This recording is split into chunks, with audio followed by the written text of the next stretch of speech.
Hey everybody, welcome to Chamberlain Family Farms. As you have probably seen, Philip and I have been kind of missing in action for a little while. You know, we've been working on our house and doing a lot of other things here around our house, our farm on site 2. And so we haven't made it over to site 1 as often as we'd like, but we are going to give you guys a tour of the 2 sites today. And make sure that you watch till the end, because we're going to have some fun footage of Philip wrangling a cow. We have several varieties of different corn that we grew. We have some from seed, store-bought seed, and then we have others that we took off the cob from last year's garden. And so these 2 rows here are from last year's garden, and you can see that they're doing better than the rest. So that's kind of an experiment to see what grows the best over here. And he's hilled it a couple of times, and he's gone in through the rows with the tiller a couple of times. So it's coming up nicely. We planted a little later this year than what we did last year, and so I think that that's made a bit of a difference. We have our farm market over here. We're waiting on the produce because the produce will be in here soon, but we have lots of fresh eggs. It looks like we've sold some, so we're going to need to get some more there. And then we have our sign of the different herbs that we have. We have some pawpaw plants that we grew from the seed from our pawpaw trees, as well as the persimmons, and then some different paintings that Kim did. And then Philip, he's made some crafty woodwork bowls and different things.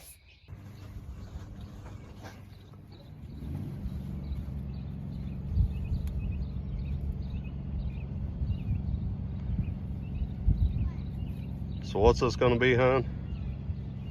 This is gonna be our comfrey garden, right by the market stand. So all we did, we just took cuttings from other places around the farm and transplanted them here. Now the tops will probably end up dying eventually, but it's got good roots down inside. So, and we did this kind of for drainage for the garden, which still got some issue there. But I figure with all this here, no grass is going to come up, so this would be the perfect place for comfrey. They thrive in bad, harsh conditions. And you can see that it died back at first, and then it came back, which is what I expected it to do. And so it's flowering. It's looking really good, and I'm gonna get some more and plant all through here. So we're over here at our plum tree, and we planted this several years ago. And the last couple of years, it just started producing fruit. We had a little egg just fall from the tree. We're having a lot of bird activity this year. There's the nest. Are there any babies in it? No, just some eggs. There's some eggs in there, so Mama's not in there right now. Here's one of the plums that came from the tree, and they are really good. The only issue that we're having is a lot of them are dropping on the ground before we catch them. So we had planted another plum tree last year, and it's too small to be producing yet. So these are grafted and are growing right up next to that. So we're leaving these here. All right, so we're over here at our tomatoes, and they are coming up very nicely. We have quite a few blooms, and as you can see, we have some tomatoes coming on. We do have watermelons over here in this plot. Last year we had cushaws over here, but we decided to try watermelons this year. Which we need to weed it really bad. About all this we need to weed. Yeah, that's a whole day thing, going around and weeding your garden, as you probably know. So we are way behind on that, but we have beans and peppers throughout here as well. Which are, peppers are starting too. So we had some goats and the cows up here. Well, we have one goat named Dolly, which we took her back down to Mom's, and she got out and she just topped pretty much all the peppers, topped a bunch of our corn through here. So part of it, I guess. Here's our comfrey that I had taken some cuttings from and moved it over. And as you can see, it's way back up again. This stuff it grows fast. There's a lot of it, and it's great and healthy for your animals. So it's a good plant to have.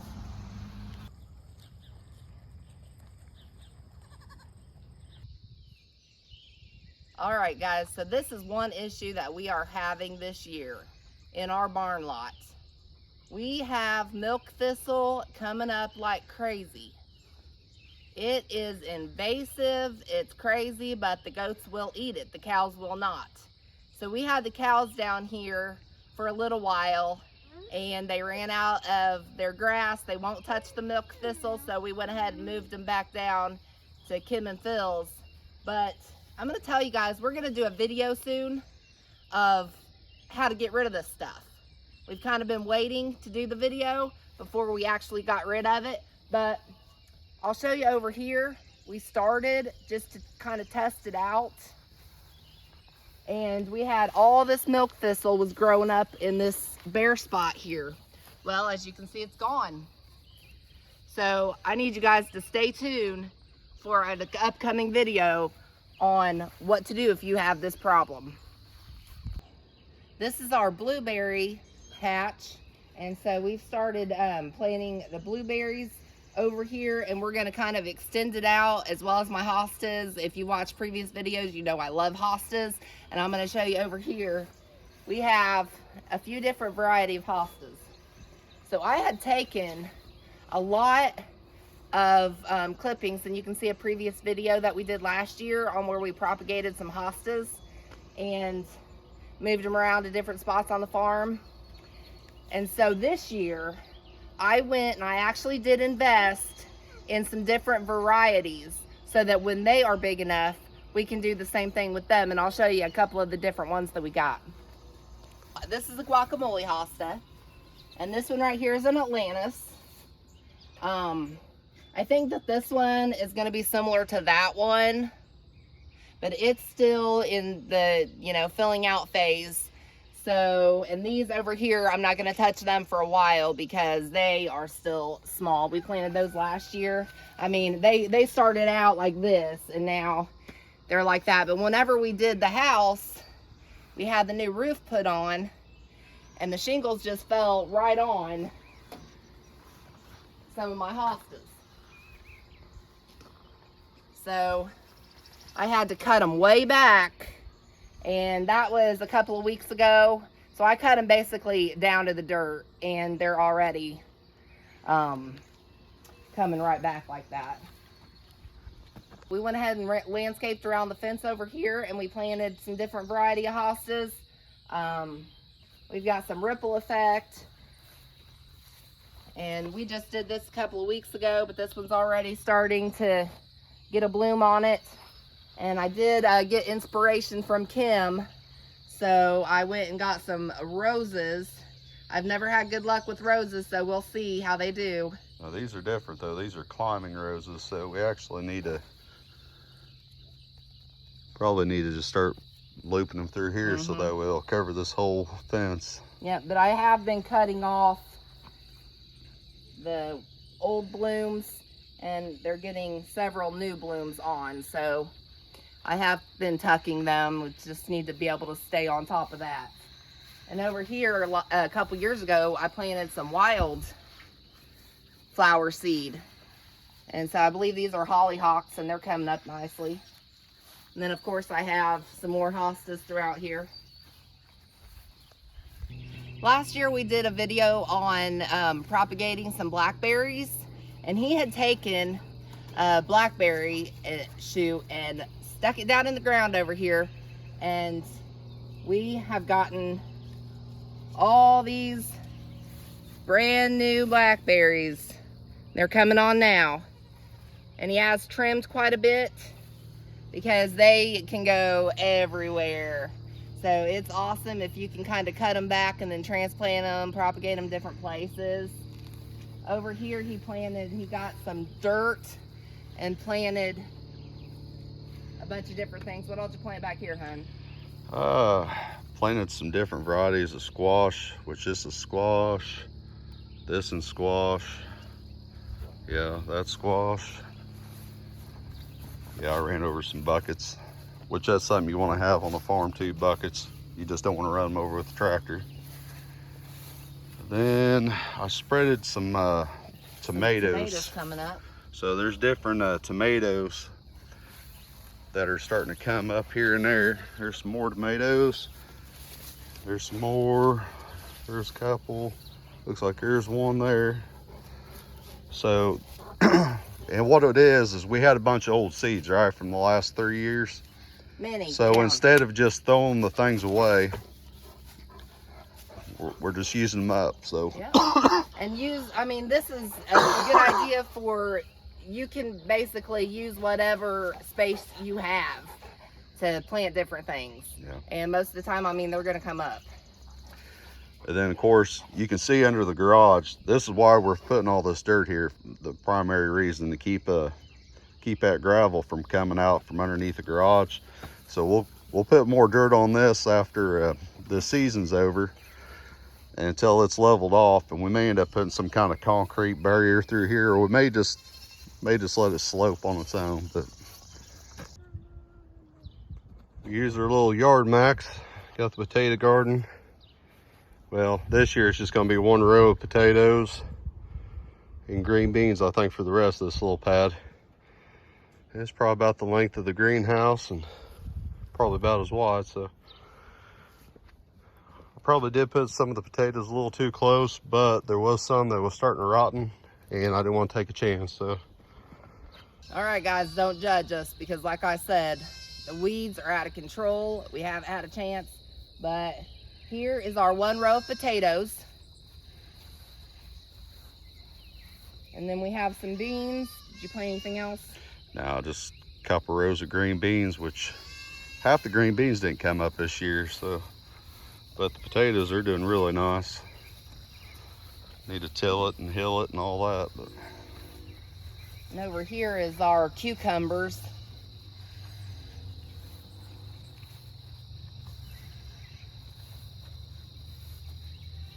We have quite a few blooms on these. I know, as you'll see later in the video, Kim, she has some nice sized cucumbers coming on already. She planted hers earlier. All right, guys, so I'm gonna give you an update on our bees. I've had several people ask how they're doing. Well, beekeeping year one, fail. So we had a really bad polar vortex and it wiped out the entire colony. So stay tuned. It's probably not going to be this year, but in the upcoming year, I'm going to get some more bees and we're going to give it a try again. I've learned more about them. I've learned that they can be susceptible to mites and different diseases and things like that, which I thought, you know, anybody that's new at this, unless you've done like a ton of research and went to the meetings and stuff, you may think bees produce honey, easy peasy. It's not that simple.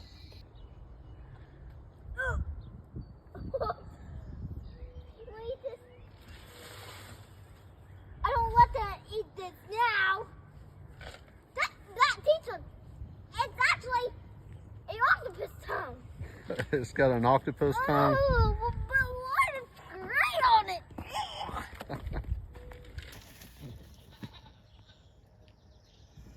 Somebody get behind her. Pull her tail.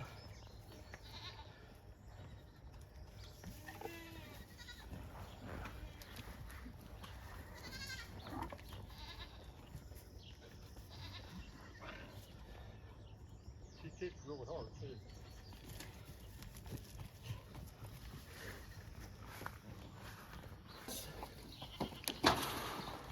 Whoa!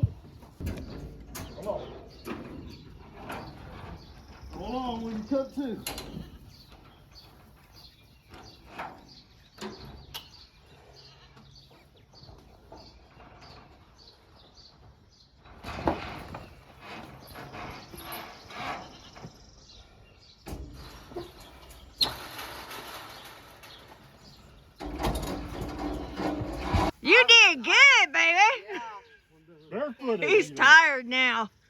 we got the cow in there. I don't know if you can see it or not, but yeah, we got the cow in.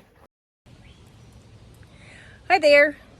Well, as you can see from my red face, it's kind of warm here, especially when you get to working. And I've been doing some things out in the yard and in the garden and trying to get things going. And I'm pretty excited that some of our plants are really taking off and we're starting to get some things now. And I want to share a little bit of that with you. So come with me. We'll go to the garden and let's check it out. And I'd love to hear back from you. What things do you have already growing? And, you know, what are you doing? Love to hear from you guys.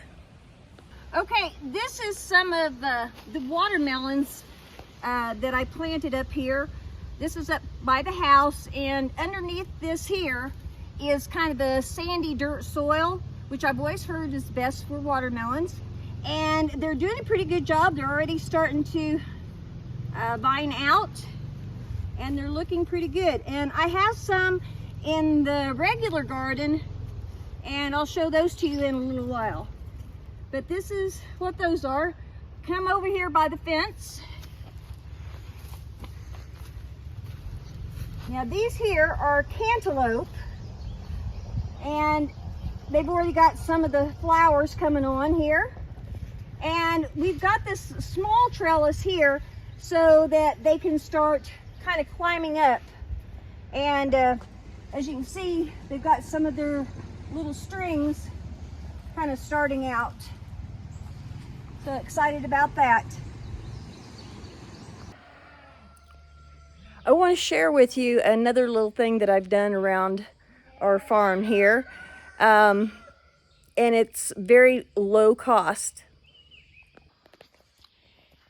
I made an herb garden up by my house so that I can get them as I need them. Now, the box that it's in come from a factory. There's a lot of factories that just get rid of these old boxes. Of course, yeah, you do got to worry about if they have chemicals and things like that on them, but a lot of them don't, and they're just looking to get rid of them. The soil, we got a big dump truck load of soil, which is going to be cheaper and easier to use than just getting a bunch of bags, but you can do this with the bags. And then instead of having the little tags to know what all my herbs are, I made my own tags just using some little pieces of lumber that we had around. And it didn't take much. I cut them up into small bits and then just painted them with some paint that I had, and looks pretty cool. So that's my herb garden. This is our grandson, Michael, and he's helping this year on Chamberlain Family Farms. And he's 16, and he has been the best help. He's got the muscles to prove it. And he does all kinds of things around here. But I want to know, out of everything you've done, what's your favorite thing to do on the farm? I don't remember. I've hit my head quite a few times doing this. Oh, come on.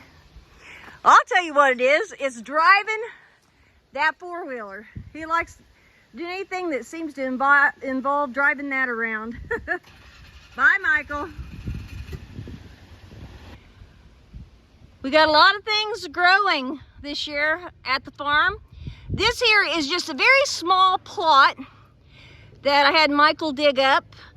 And I had some of those little potatoes that had been in the house for a long time, and they were getting the eyes on them. And we just put them in there, and by golly, they're coming up. Here's something else we have growing. And depending on what size you like your cucumbers, pickle size, or if you like to slice them up, you know, we've got different ones that are growing down through there. And then, oops, let's go down this way. Across this way, well, we have some marigolds growing. I kind of planted those different spots all over the garden because they help with some of the bug control. And then down in through here, I tried a watermelon down here just to see how it does. I got some up the house in more sandy soil, and we're gonna see how those do. But we also have some cushaw and different things growing down through here. And this is our homemade trellis. Michael helped to build this together, and then I put some string on the ends. But we've got the wire going there, and it's going well. Got green beans that need to be picked. So we'll be doing that soon. And over here's our tomatoes. And we do have a couple little ones starting to grow, but you can see that we have some of the little blooms coming on, which means those will turn into tomatoes. And it's looking pretty good through there.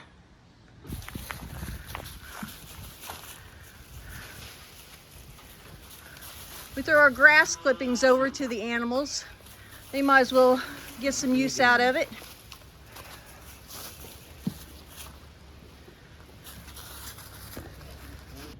Well, we've also got sugar peas growing, but I'm noticing something's been getting in here and eating. So I'm gonna have to find out what that is and put a stop to that. We got okra growing. Right now it's about a foot long or a foot tall.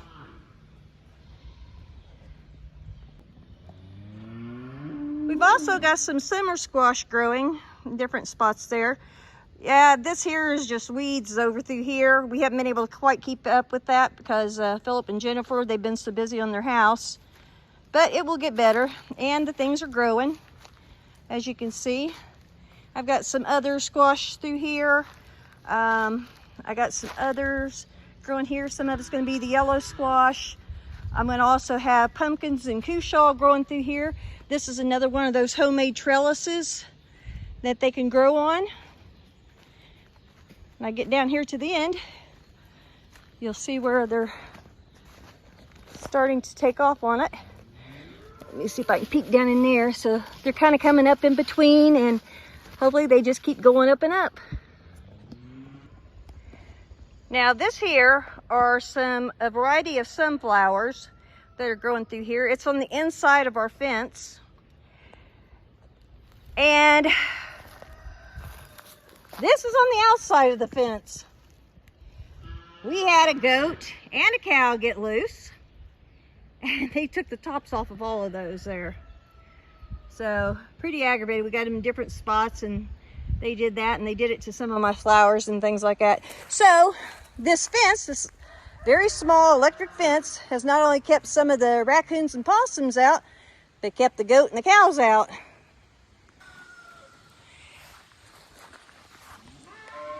Here's some of my asparagus beans.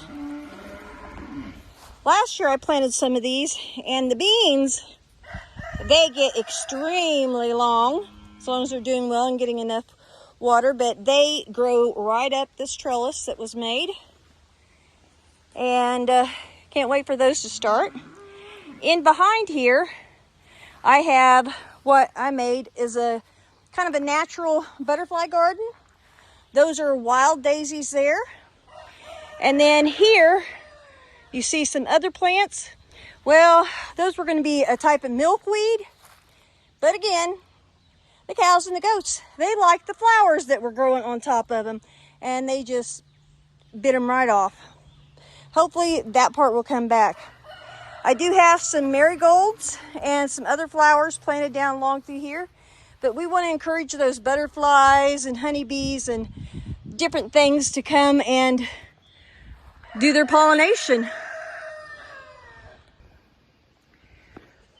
This here is my lavender that I planted, oh gosh, it's been 2 or 3 years ago. And it has been a great pollinator. You see right now I've got some of the big bees here. But of a morning when it's a little bit cooler, I usually have these little white butterflies that are going all around them. So it's important to have pollinators around if you've got crops coming in.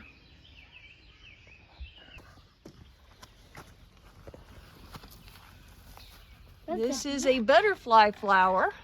Even though we got a bee on it, it's a butterfly flower is what it's called. So just wondering what all you guys do at your place in the summertime. Are you putting the gardens out? Are you doing animals? Thank you for watching Chamberlain Family Farms. You can contact us at chamberlainff@gmail.com. You can also see us on Facebook, Chamberlain Family Farms. We hope you enjoy. Please like and subscribe.